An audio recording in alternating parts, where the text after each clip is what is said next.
안녕하세요. 종목 카운슬러 권미란입니다. 오늘 개구리가 겨울잠에서 깨어나는 경칩입니다. 우리 증시에서는 뭐가 좀 깨어나야 봄이 찾아올 수 있을까요? 오늘 금요일에 카운슬러 세 분, 이경민 PB, 이재우 차장, 또 오늘 LIG 투자증권의 엄태은 과장 새로 나오셨습니다. 안녕하세요. 안녕하십니까. 예. 뭐가 깨어나야 될까요? 이재우 차장님. 일단 증시는 뭐 2,000을 넘어섰습니다. 2012포인트까지 이제 올라왔어요. 예, 지수는 뭐 상당히 좋은데, 글쎄요, 뭐 체감 지수는 그래 뭐 또 한쪽으로의 쏠림 현상이 지속되다 보니까 뭐 최근에는 그렇게 좋지는 못한 것 같은데, 사실 그 코스닥 쪽이 좀 움직여야 뭐 투자자들이 좀 좋은 수익을 거둘 수 있지 않을까 싶은데, 코스닥이 좀 많이 올라왔어요. 뭐 많이 올라오다 보니까 여기에다 한 어떤 이제 불안 심리도 작동을 하고 있는 것 같고, 전반적으로 이제 그 종목들이 올라간다 하더라도 과거처럼 모든 종목이 다 올라가는 것이 아니고 선별된 종목만 이제 올라가는 그런 흐름이기 때문에, 이런 흐름은 그러나 당분간 좀 이어질 것 같아요. 예, 뭐 그냥 전반적으로 지수는 계속적으로 상승 구도를 만들어가고 있으니까 여기서 이제 뭐가 깨어나야지 좋아질 거다 아니다 이거를 판단하기보다도 좋은 장에서 좋은 종목을 이제 고르려고 노력을 하시는 게 더 맞지 않을까 싶습니다. 네. 뭐 우리 증시에 봄이 오는지 마는지 보다 더 중요한 건 종목을 잘 고르는 거다라고 얘기를 하셨네요. 이경민 PB님 어떠세요? 저는 기관이 좀 깨어나야 되지 않을까 생각이 좀 많이 들어요. 최근에 매매 동향을 살펴보면 기관 같은 경우는 의외로 대형주들을 담는 게 아니라 레버리지를 제일 많이 담고 있거든요. 그럼 시장은 올라갈 것 같지만 뭐가 올라갈지 잘 모르겠다. 그러면 시장에 베팅을 하자라고 하는 인덱스 플레이를 아무래도 좀 기관이 많이 하는 것 같고요. 기관 쪽에서 시장이 일정 부분 좀 올라왔다라고 생각 들어서 좀 확신을 가지고 깨어난다라고 하면서 개별 종목이나 아니면 다른 종목들을 매수한다라고 하면 조금 더 저희 국내 투자자들한테 좋은 시장이 되지 않을까라고 생각하고 있습니다. 네. 오늘 이 자리에 와주신 엄태훈 과장님은 저희 토마토TV 첫 방송이신가요? 네, 첫 방송입니다. 그러시군요. 저도 처음 뵙는데 오늘 우리 카운슬러로 또 처음 인사드립니다. 토마토TV 시청자 여러분께 인사 부탁드릴게요. 네, 안녕하십니까. 강남 LIG 투자증권의 엄태현 과장이라고 하고요. 앞으로 항상 겸손한 자세로 고객님들께 좋은 정보와 종목 드리도록 최선을 다하도록 하겠습니다. 네. 자, 오늘 시청자 여러분들 또 직접 만나뵈면서 전략 세워드릴게요. 먼저 첫 번째로 전화 주신 분 만나볼까요? 안녕하세요. 예, 안녕하세요. 네, 시청자님. 반갑습니다. 반갑습니다. 어떤 종목 있으신가요? 제가 인바디예요. 네. 종목은. 인바디. 매수 단가는 네. 39,000원이고요. 네. 비중은 95%예요. 95%시라고요? 네. 39,000원에 매수하신 이후에 주가가 더 올라갔었나요? 아니죠. 처음에는 42,000원 이상부터 사기 시작해가지고 네. 계속 내려가서 계속 물을 탔어요. 그래도 그게 안 돼가지고 아주 답답합니다. 와, 최고점에서 잡아주셨어요, 이 기업을. 예, 그래서 계속 내려와가지고 또 추가하고 했는데도 그렇게 안 되네요. 네, 처음 매수하셨던 비중도 꽤 있으셨는지, 그래서 추가 매수를 하셨음에도 불구하고, 단가는 물론이고 지금 비중이 상당히 커진 측면이 있습니다. 지난해에 이 기업이 아주 좋은 시세를 내줬고, 연초에도 또 CES 2015, 거기에도 또 이 기업이 많이 언급됐었잖아요. 그래서. 좋다고 알고 있는데, 왜 이렇게 못 가는지. 그래서 좀 기대를 많이 하셨을 텐데 오히려 네. 이제 지금은 좀 많이 당혹스러우실 것 같습니다. 저희 그러면 어떤 부분 도와드리면 좋을까요? 저 이재호 차장님한테 부탁 좀 드릴게요. 제가 존경하는 분이에요. 네. 이재우 차장님이 코멘트 물론 해드릴 거고요. 또 나머지 두 분 전문가도 오늘 진단을 해드릴게요. 시청자님. 예. 감사합니다. 지금 상황은 저희가 파악됐고요. 그러면 오늘 종가부터 보겠습니다. 인바디 오늘 종가는 이분이 95% 비중을 갖고 계시는데 39,000원 매수가셨잖아요. 오늘 주가 37,500원에 마감됐습니다. 2% 가까이 주가 상승했고요. 아무래도 지금 고점에서 잡으셔서 더 부담이 크신 데다가 비중까지 너무 많아지셨어요. 오늘 저희 진단 기본적 분석부터 가보겠습니다. 이경민 PB님, 한 줄 평 먼저 해주시죠. 예, 한 줄 평 말씀드리면 글로벌 업체로 발돋움이다라고 좀 말씀드릴 수 있을 것 같아요. 예, 시청자님 안녕하세요. 예, 안녕하세요. 예, 인바디 같은 경우는 뭐 어떻게 매수를 하게 됐는지 일단은 그 부분부터 한번 확인을 해보는 게 좀 좋을 것 같아요. 이게 지난 연말서부터요, 꾸준히 했었어요. 근데, 예, 뭐, 고점이 42,000원까지 갔다가, 또 밀렸다가, 그래서 뭐 45,000도 간다는 소리도 들리고 그래가지고, 계속 하게 됐어요.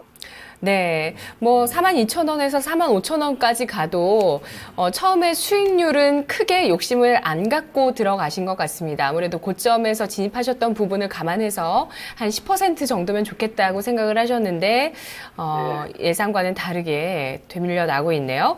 자, 먼저 기본적 분석에서는 글로벌 업체로 발돋움 중이라는 평이 나왔고요.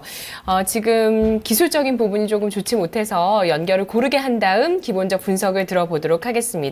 이슈 분석으로 넘어갈게요. 이재호 차장님 또 좋아하시는 시청자분이시니까 이슈 분석에서 한 줄 평을 먼저 말씀해 주시죠. 네, 저는 네. 1위 업체의 프리미엄 지속이라고 정해봤습니다. 네, 시청자님 안녕하십니까? 반갑습니다. 네, 안녕하세요. 네. 어떻게 95%까지 들어가시게 됐어요? 아니, 하다 보니까 계속 내려가서 추가하고 해서 네. 해도 도저히 안 되더라고요. 근데 아, 저는 또 하려고. 실례지만 초기에는 몇 프로 들어가셨죠? 맨 처음 42,000원은? 20%부터 시작했어요. 20% 정도? 네. 네. 근데 그 추가 매수로 하는 건 좋으나 인바디면 괜찮으니까 좀 올라간다라고 이제 봐요, 결론적으로. 그러나 20% 정도밖에 안 담으셨는데 처음에 지금 떨어져 봐야 37,500원이니까 그렇게 많이 떨어진 것도 아니거든요. 여기에 95%까지 다 실어버리면 만약 더 떨어지면 그때는 어떻게 하실 거예요? 그렇죠? 하여튼 뭐 한 가지로다 뭐 딴 거는 뭐 어떻게 하든 간에 그래서 조금씩 이 그 기업에 하여튼 저기 하고 있습니다. 기대를 예. 하고 있습니다. 추가 매수를 하시려면은 조금씩 담으셔서 추가적으로 변동이 나왔을 때를 좀 대비를 하셔야 돼요. 앞으로는 그렇게 하시고요. 그러나 인바디는 뭐 아직은 제가 뭐 이슈 파트니까 뭐 기술적으로나 뭐 기본적으로나 봤을 때 끝난 것 같아 보이진 않으니까 크게 걱정하지 마시고요. 오늘 얘기 나왔나요? 보건의료 쪽 아랍에미레이트의 박근혜 대통령이 방문을 하고 있는데 여기서 이제 또 회의 속에서 이제 보건의료 쪽이 주된 소재가 될 것으로 전망이 됩니다. 그래서 관련된 이 헬스케어 관련주들이 오늘 오후장에 좀 올라오는 것 같아요. 뭐 강력하게 올라가지 못했는데 최근 들어서 이제 거래소 대형주 위주로 매기가 쏠리다 보니까 코스닥이 과거에 이런 예수 나오면은 뭐 인바디 같은 경우도 종가에 쫙 급등으로 마감하고 이런 경우가 많이 나왔을 텐데 그러지 못하고 뭐 그래도 견주한 흐름으로 이제 마감을 졌어요. 어쨌든 정부 쪽에서 지속적으로 이 헬스케어 또 지난 2월 달에는 원격 합진 활성화랑 그다음에 원격 의료 시범 사업 확산 계획을 발표를 했기 때문에 전체적으로 이제 정부의 어떤 지원책과 맞물려 가면서 인바디는 또 1위 업체의 프리미엄을 충분히 누릴 수 있을 것으로 그렇게 판단을 합니다. 체성분 분석기죠. 근데 이제 얼마 전에 이제 대한과학에서 체성분 분석기 출시 계획을 발표를 했습니다. 예, 그리고 그 출시를 한다 그러면은 인바디 쪽도 어떤 뭐 시장 점유율이라든가 매출이 뺏길 수 있지 않겠냐라는 우려를 쓸 수도 있겠지만은 실제로 이제 인바디 같은 경우는 1위 업체이기 때문에 그럴 가능성이 굉장히 희박하다. 그렇게 보시면서 아마도 최근에 조정받으면서 그 부분도 약간의 영향은 좀 있지 않았겠나 싶어요. 조정받을 자리에서 조정이 나왔는데 뭐 그런 뉴스가 나오자 조금 매물이 더 나왔다. 뭐 그 정도로 보신다면 큰 무리가 없겠다. 그렇게 보여져요. 어쨌든 일단은 뭐 35,000원대에서 저점을 딛고 일단 반등을 만들어 갔으니까 한 37,000원대에서 안착을 해준다라고 하면은 다시 한번 고가 도전 시도를 할 수 있지 않겠나 그렇게 보여서 직전 고점이 42,000원인데 이거 살짝 넘어간 43,000원 정도 그 정도면은 뭐 95% 너무 많습니다. 예, 한 50% 60% 정도는 그 정도에 한번 이익을 챙겨주시면서 나머지는 보유 여부를 그때 상한 봐가면서 조금 더 가져갈 건가 매도를 할 건가 결정을 내려주시든가 아니면 다시 한번 진단 주시기 바라겠습니다. 예, 잘 알았습니다. 네, 목표 주가 43,000원 주신 거죠. 네, 시청자님. 예, 예. 이슈 더 궁금하신 점은 없으시고요. 잘 알았습니다. 예. 예, 그 그러면- 정도 되면은, 예, 예. 네네, 기본적 분석 들어보시죠. 이경민 PB님. 예, 예, 안녕하세요. 예, 안녕하세요. 예, 우선 마이크가 구르지 못해서 조금 늦게 인사를 드렸고요. 우선은 그 인바디 같은 경우 예전에 바이오 스페이스죠. 뭐 TV에도 여러 번 나왔었고요. 굉장히 좀 좋은 회사로 많이 소개가 됐습니다. 최근에 예. 중국 관련돼서 수출이 올해 한 40% 이상 증가할 거다라고 좀 예상은 되고 있고, 전 세계에서 경쟁 업체가 없을 정도의 그 정도의 기술력을 가지고 지금 전 세계를 장악하고 있는 그런 회사고요. 예, 기본적으로 본다라고 하면 일단은 그 매출액 증가율이 한 10에서 올해 30% 이상이 좀 예상되고 있습니다. 매출액이 증가된다라고 하는 부분은 회사가 굉장히 성장성이 크다라고 하는 부분을 조금 볼 수 있을 것 같고요. 영업이익 증가율이 한 60% 정도 올해 예상은 되고 있어요. 한 65% 정도 예상되고 있는데, 그럼 돈을 굉장히 잘 번다라고 하는 거고, 실질적으로 우리나라 상장이 되어 있는 회사 중에 그 영업이익률이 두 자릿수 나오는 회사들이 많이 없거든요.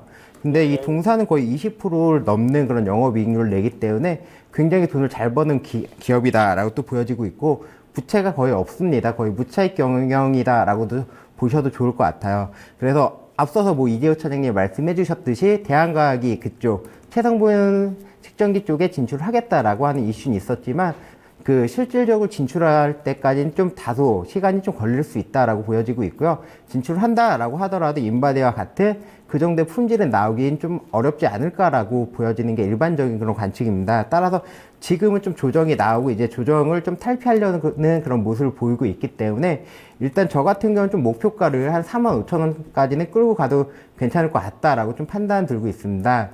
다만 저희 고객님 비중이 95%면 거의 다 매수하셨다는 건데, 그렇게 되면 또 추후에 흔들릴 수도 있으니까 원금 정도 되시면 일단 비중을 좀 줄이시고요. 그 다음에 뭐 목표가까지 더 끌고 가시는 게 조금 더 좋을 것 같습니다. 그리고 35,000원 정도 뭐 지금 이걸 돌파한다라고 좀 보여지고 있는데, 35,000원을 좀 강하게 깨는 종가로 강하게 깨는 그 날이 있다라고 하면 일정 부분은 좀 다시 손절을 하셔서 그 밑에 쪽에서 다시 매수하시거나 하는 부분을 좀 보시는 게 더 좋을 것 같습니다. 예, 잘 알았습니다. 네, PB님, 우리가 그 헬스장이나 건강검진 할 때 인바디 많이 보잖아요. 예.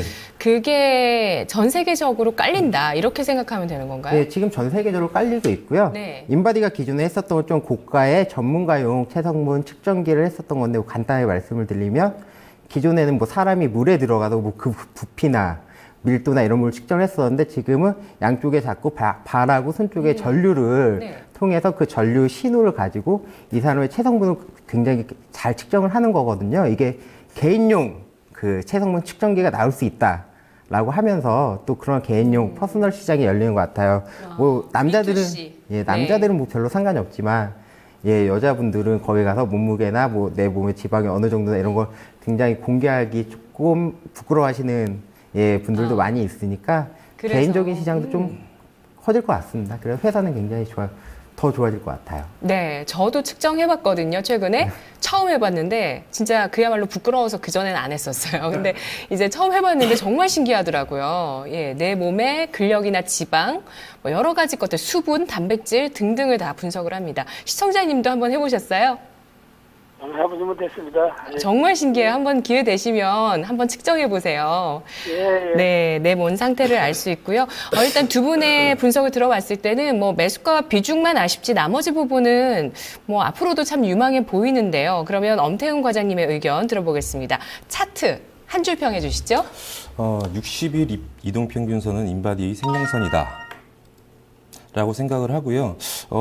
이 차트를 보면 항상 60일 이평선을 지지를 받고 우상향 추세를 지속적으로 향유하고 있습니다. 그 추세대를 한번 거보면 이 아래 추세대는 61평선에 모여 있고요. 위쪽으로 이제 저항선들은 요렇게 계속 추세대를 평행선으로 그어가면서 일어나고 있습니다. 물론 작년 10월이나 올해 초 같은 경우에는 오버슈팅이 나왔는데요. 추세 강화로 이어지지 않고 다시 되발락되면서 다시 60일 이평선을 테스트하는 중으로 지금 판단이 되고 있고요. 거래량도 최근에 줄어들면서 어떤 확실한 그 모멘텀이나 이런 걸 바라고 기대하고 있는 그 모습이라고 생각합니다. 또 일목균형표상에 보면 지금 일목균형표 위 상단을 이제 돌파하려고 하고 있기 때문에 우선 상승 추세는 유효하다. 그리고 5일선, 21선, 60일선이 이평선이 모여 있는 상황에서 위쪽으로 방향을 잡은 거는 앞으로 전 고점인 한 42,500원은 한번 테스트를 한번 할 것 같다라는 생각을 들고요. 추세대 상단이랑 그리고 시간적인 론으로 보면은 아까 옆에 분이 말씀하신 것처럼 45,000원 정도가 우선 최대의 목표가가 될 거라고 생각을 하고 있습니다. 네, 45,000원까지도 가능할 거라고 보시나요, 엄 과장님께서도? 예, 우선은 네. 시장이 좋고 시장에서 인정하는 부분이 좀 프리미엄을 멀티플을 많이 준다고 하면 45,000원까지도 우선은 충분히 가능하다고 생각을 하고요. 1차 목표가는 우선 전 고점인 42,000원 언저리로 보여주시면 될 것 같고요. 제가 서두에 말씀드렸듯이 60일 이동평균선은 인바디 생명선이다라고 말씀드린 것처럼 손절가는 35,500원이 종가상으로 무너지면 우선 비중을 조금 줄여놓으시는 게 안전하지 않을까라고 생각하고 있습니다. 네, 시청자님. 35,000원 선, 또 차트 분석에서는 종가상 35,500원을 이탈하면 안 된다라는 손절가를 제시해 주셨어요. 이 부근에서 리스크 관리해 주시고요. 이게 무너지지만 않는다면 추가 상승 가능하겠다고 합니다. 네, 감사합니다. 네. 고맙습니다. 고맙습니다, 시청자님. 네, 인바디 해외 쪽으로 수출하고 있고 진입 장벽도 높게 유지를 하고 있는 기술력 있는 글로벌 1위의 프리미엄 받고 있는 기업입니다. 자, 전략을 저희가 다시 한번 정리해 보도록 하겠습니다. 인바디 세 분의 의견 모두 보유 의견이십니다. 손절가는 비슷하게 35,000원 선인데요. 엄태훈 과장은 35,500원, 목표 주가 41,500원 제시했습니다. 이재우 차장 목표가 43,000원, 손절가 35,000원. 이경민 PB 목표가 45,000원, 손절가 35,000원을 제시했습니다.